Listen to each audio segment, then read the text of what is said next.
Treatment failure in psychiatry, a growing clinical reality. Treatment failure in psychiatry is no longer an exception. It is becoming increasingly common in everyday clinical practice. In my office, I am seeing a consistent pattern. Patients arriving after multiple medication trials, often with limited improvement, fragmented care, and diagnostic uncertainty.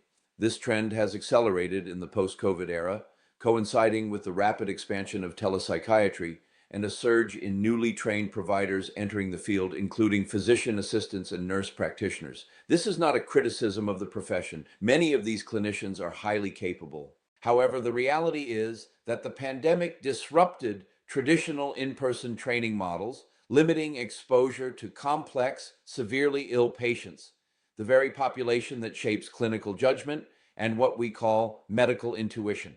Medical intuition is not theoretical. It is built over years of direct exposure to complexity. Patients with overlapping psychiatric and medical conditions such as cardiovascular disease, cirrhosis, chronic pain syndromes, and malignancy. These comorbidities fundamentally alter presentation, treatment response, and risk. Psychiatry does not offer the same objective diagnostic anchors seen in other specialties. There are no definitive imaging findings or laboratory markers for most conditions.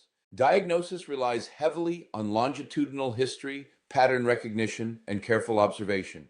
In that sense, psychiatry is closer to investigative work than algorithmic medicine. And this is where a critical problem emerges: diagnostic oversimplification. Anxiety, for example, is not a diagnosis, it is a symptom. It may represent major depressive disorder, bipolar spectrum illness, PTSD, substance use, neurodegenerative processes, or even underlying medical disease. When we treat the symptom without identifying the underlying structure, we create the illusion of treatment while the disease process continues unchecked. This contributes directly to what we call treatment resistance. From a data standpoint, treatment-resistant depression affects approximately 30–40% of patients with major depressive disorder, as reported 2006 STAR-D trial by Starr and others. Diagnostic misclassification, particularly unrecognized bipolar disorder, has been reported in up to 20–40% of patients initially labeled with unipolar depression, as reported by Hirschfield and others in 2003. Comorbid chronic pain and substance use disorders significantly reduce treatment response rates and increase relapse risk. Telepsychiatry, while expanding access, has demonstrated variability in diagnostic accuracy when longitudinal in-person assessment is limited. Another major factor is system-level pressure. We are asking clinicians to see more patients in less time with fewer resources.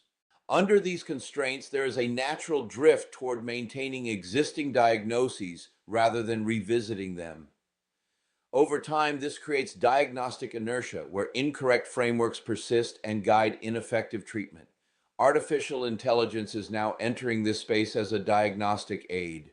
It may improve efficiency, but it cannot replicate clinical judgment formed through exposure to ambiguity, nuance, and high-risk decision-making. It does not yet integrate the full biopsychosocial complexity that defines psychiatric illness. There is also a growing intersection with chronic pain and addiction. Many patients present with overlapping syndromes: psychiatric illness, opioid dependence, disability, and socioeconomic stressors. These patients are often labeled difficult, when in reality they are diagnostically complex and systemically underserved. The consequence is predictable: repeated treatment failures, loss of hope, and progressive functional decline. The principle I was taught early in surgical training still applies. If you do not understand what you are seeing, do not intervene, because you will not know what you are treating. Psychiatry requires the same discipline. A correct diagnosis is not optional, it is foundational. The Diagnostic and Statistical Manual of Mental Disorders, 5th edition, provides a structured framework, but it is not a substitute for clinical reasoning.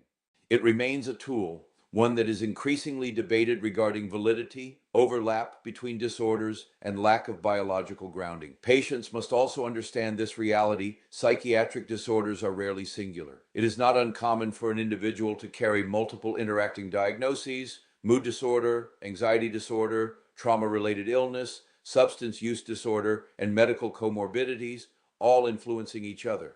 This complexity demands precision, patience, and reevaluation. If your patient has experienced multiple treatment failures, This does not mean their condition is untreatable. It may mean the diagnosis is incomplete. It may mean the treatment strategy has not matched the underlying pathology.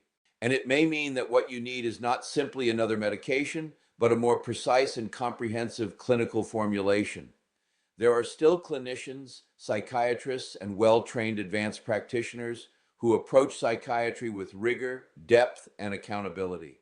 The goal is not simply to suppress symptoms. The goal is to understand the disease. At the Lado Healing Institute, we see this every day. We see the causes and we see the successes, the patients who improve, the individuals who regain function, and at times, the tears of patients who begin to feel better after years of struggle. I have been fortunate to be exposed to a multitude of patient populations, usually the sickest of all, where they have failed in other or rejected. Give hope to your patients. For those who are considered difficult patients, for those who have not received good treatment, there are other options. Avoid labeling your patients difficult just because they're not responding to your treatment. That is the purpose of Second Opinion, to provide new insight and new hope for your patient that is suffering. Thank you for taking time to listening to this educational series. At the Lado Healing Institute, we're moving psychiatry to the next century. We will see each other again in the next video.